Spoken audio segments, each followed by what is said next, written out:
Have you ever noticed your electric bill going up? Even when you're using less power? You're not alone. In Maryland and across the country, residents are seeing unexpected jumps in their energy costs. Well, this is probably a global phenomenon too. But what's behind it? The answer might surprise you. The explosive growth of data centers, the backbone of our digital world. Data centers are the silent giants powering everything from streaming video to artificial intelligence. Northern Virginia now hosts the world's largest cluster of these power-hungry buildings. As our need for cloud computing and AI skyrockets, so does their demand for electricity. A recent government report estimates that by 2028, data centers could be using up to 12% of a nation's electrical grid. People like Nike Karstafen, a Baltimore resident, they're feeling the pinch. Despite cutting her power usage by 40%, her electricity rate jumped 20% in just 1 month. Why?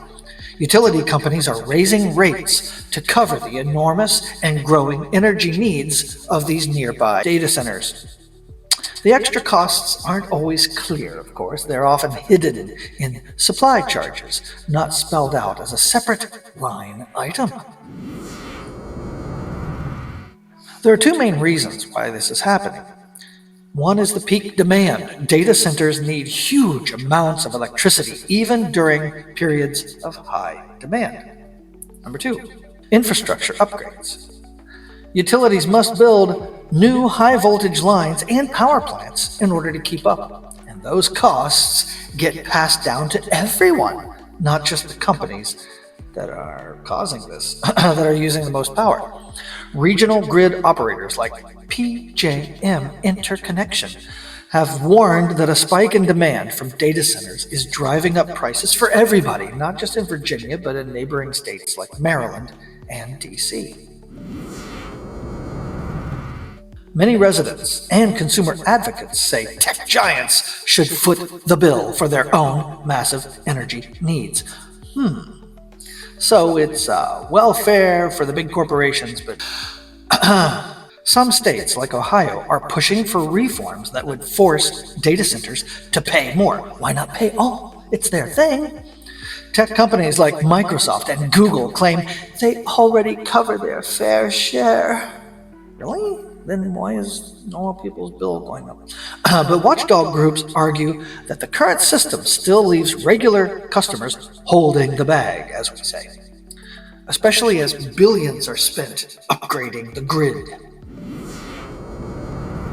For people like Nike Karstafen, it feels unfair. She's using less power and investing in energy efficiently, but getting no reward, just higher bills. Many Americans feel the same way, and I would argue globally this is happening. Costs keep going up, but it seems like we're getting less for our money. With gas and food prices also rising continually, it's no wonder people are asking, when do we get a break? Data centers are the engines of our online world, but their growing appetite for power has real-world consequences for all of us. As the debate heats up, one thing is clear: the way we pay for electricity is changing. We all have a stake in who picks up the tab. Well, what do you all think? Should big tech companies pay more for their energy use? Or is it just the price of progress? Let your voice be heard in the comments section. All right, that's it. Bring on the old behavioral threshold monster, pulling us down into the behavioral sink. Run, my friends, run back to your doom-scrolling traps. Thanks for visiting, as always. Feel free to stop by the comments section on your way out. And if you found anything useful, you can always take a moment to like, share, and subscribe. You can always ring the little bell for notifications. Until next time, this is your Katetu saying so long from the channel here at the end of the universe.